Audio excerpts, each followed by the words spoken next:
Vamos a desarrollar en esta oportunidad las prácticas sobre el reconocimiento de rocas.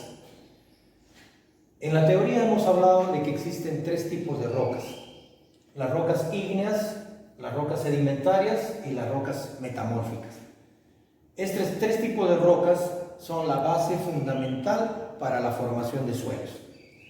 En el caso de las rocas ígneas existen dos tipos, hasta digamos tres tipos de rocas: las rocas ígneas intrusivas y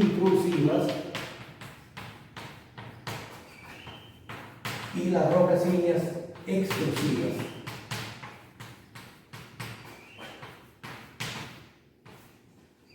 Es decir, las rocas que se han formado dentro del volcán y las rocas que se han formado fuera del volcán por la explosión del volcán, donde generó cenizas, ¿no?, lapilles, bombas, etcétera, que son un tipo de roca que vamos a reconocer.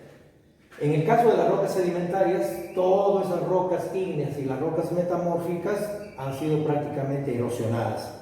Entonces las rocas sedimentarias se forman por erosión, que ya ustedes saben, y luego esto se va acumulando en las partes bajas y ahí se va litificando o se va endureciendo.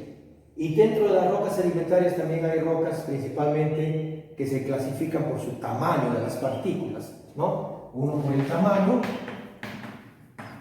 principalmente. Acá hay rocas desde las arcillitas, de las arcillas hasta las arenas y las gravas. Y luego aquellas rocas orgánicas, ¿no?, que vamos a ver en reconocimiento, orgánicas. ¿Listo? Entonces ahí tenemos desde las calizas con incrustaciones de conchas y moluscos hasta el carbón. Eso también lo vamos a identificar. Y luego tenemos las rocas metamórficas. Las rocas metamórficas han sufrido transformación. Eso en la teoría hemos visto que han sufrido transformación de reestructuración, reorganización, recombinación, etcétera, etcétera, y pulverización.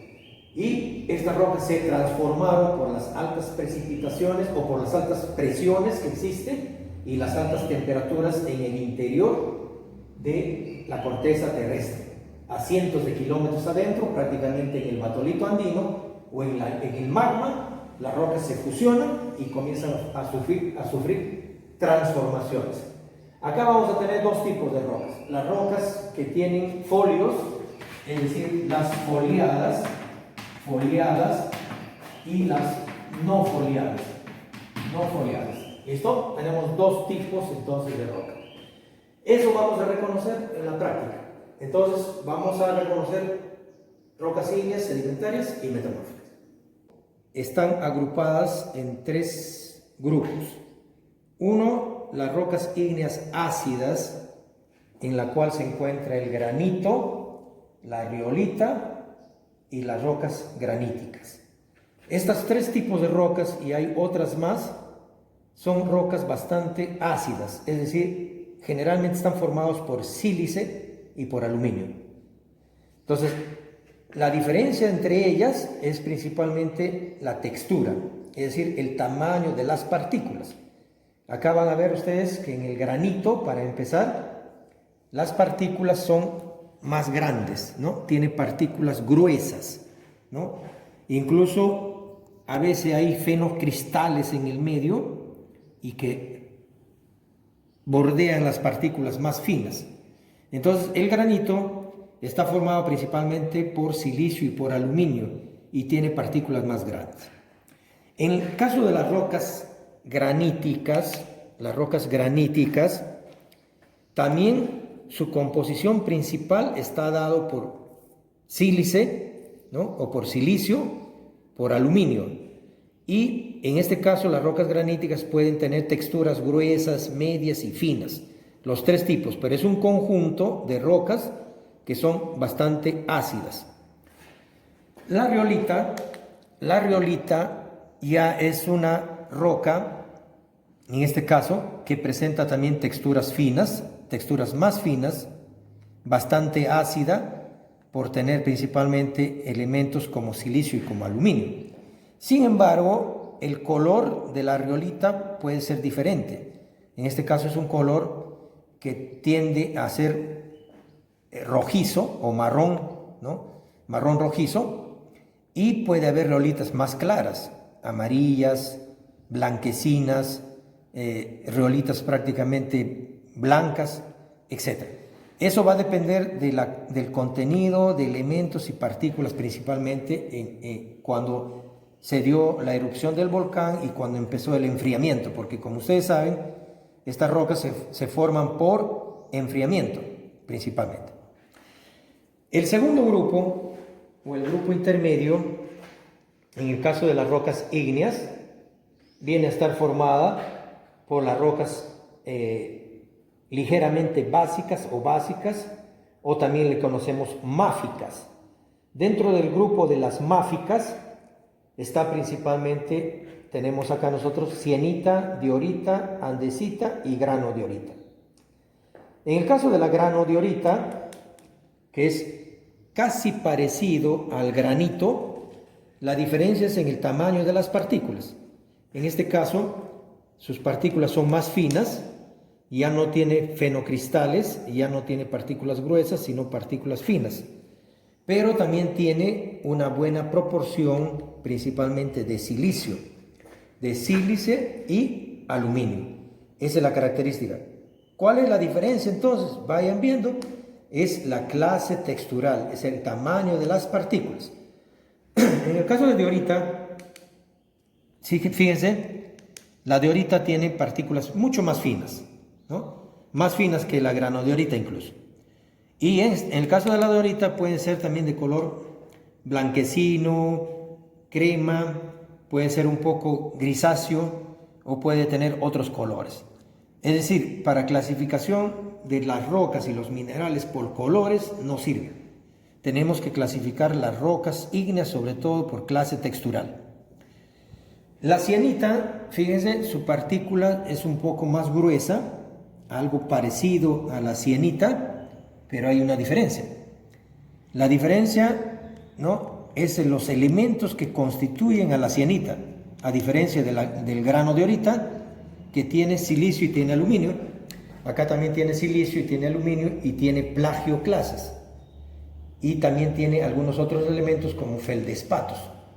Entonces recuérdense que todas estas rocas van a tener minerales precursores o formadores de suelos, como dijimos en la clase anterior en el reconocimiento de minerales, ¿no?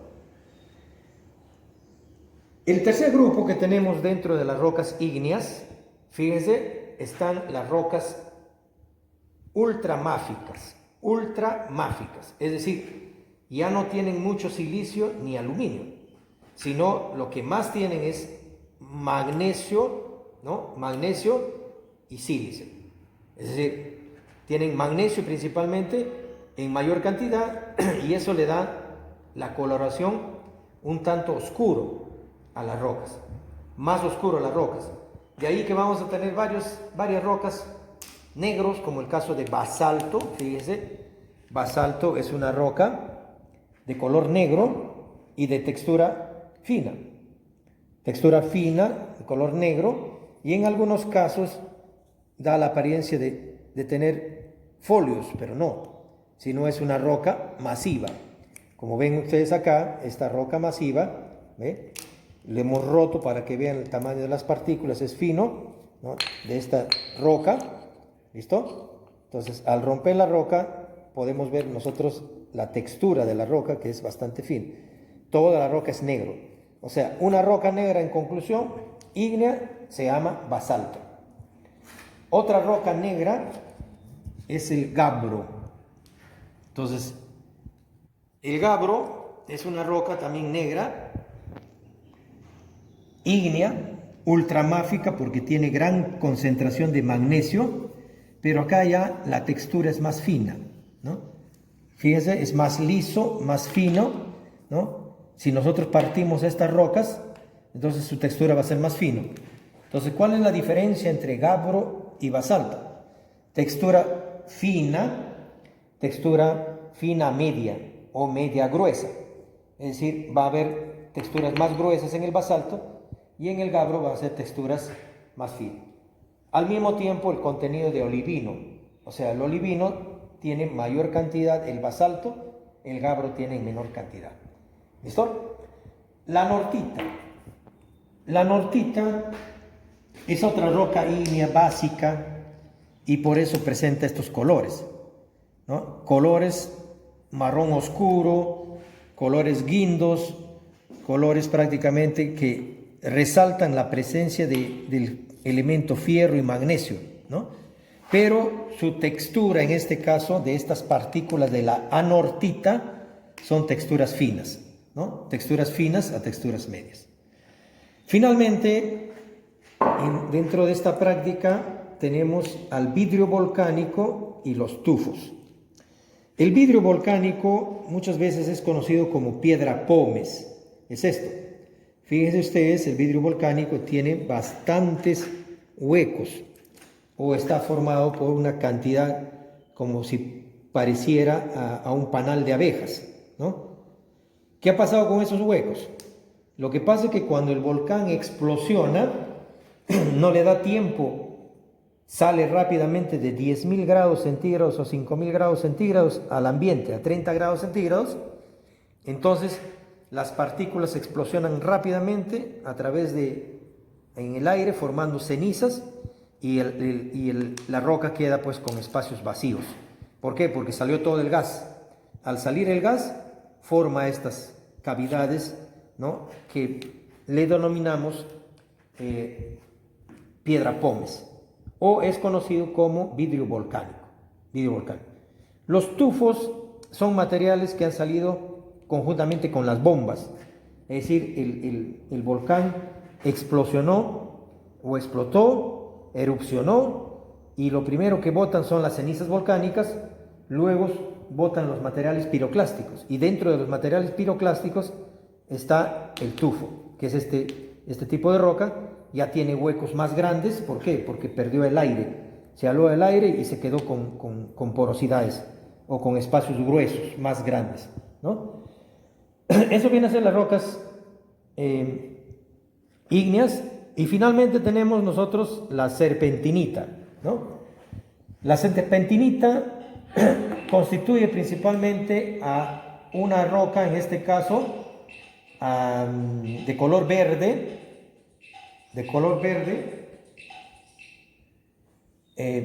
que va a estar dentro de la roca. Es decir, el mineral es serpentina o serpentinita. ¿Listo?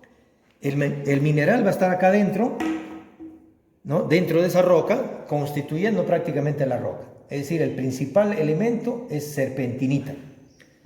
Pero en sí, la roca, vamos a ver, ya cuando se forma la roca, ya no es un mineral que va a pertenecer principalmente, en este caso como roca, a las rocas ígneas, sino va a formar principalmente otro tipo de rocas que le vamos a llamar más adelante como serpentina, ¿no? Y se puede transformar esta roca ígnea que tiene serpentinita a serpentina como roca metamórfica. Esos serían todos los minerales, o minerales en este caso, o rocas ígneas, perdón. Y estas rocas ígneas, ¿qué es lo que tienen que hacer ustedes? Igual manera, describir sus características. O sea, en la práctica ustedes van a describir qué características tiene el granito, cómo es su color, cómo es su textura, de qué está compuesto, qué características tiene. De igual manera la andesita, de igual manera el basalto, de igual manera el gabbro, etc. Es decir, una descripción general de las características de la roca. Y asimismo, aparte de sus características, también sus características físicas, el color, las características, las propiedades de cada uno de ellos y qué tipo de suelos comienza a formar. Por ejemplo, cuando nosotros tenemos suelos formados por granito y grano de orita y rocas graníticas, los suelos generalmente van a ser ácidos. Si nosotros tenemos suelos formados por gabbro, por anortita, por basalto, ¿no?, generalmente los suelos van a ser básicos, ¿no? o ultra básicos. Entonces ahí va a haber una diferencia, suelos ácidos y suelos básicos. ¿Quién está influyendo? Las rocas ígneas. Eso lo van a describir ustedes en la práctica principalmente, pero ahí tienen ya el reconocimiento de todo este tipo de rocas.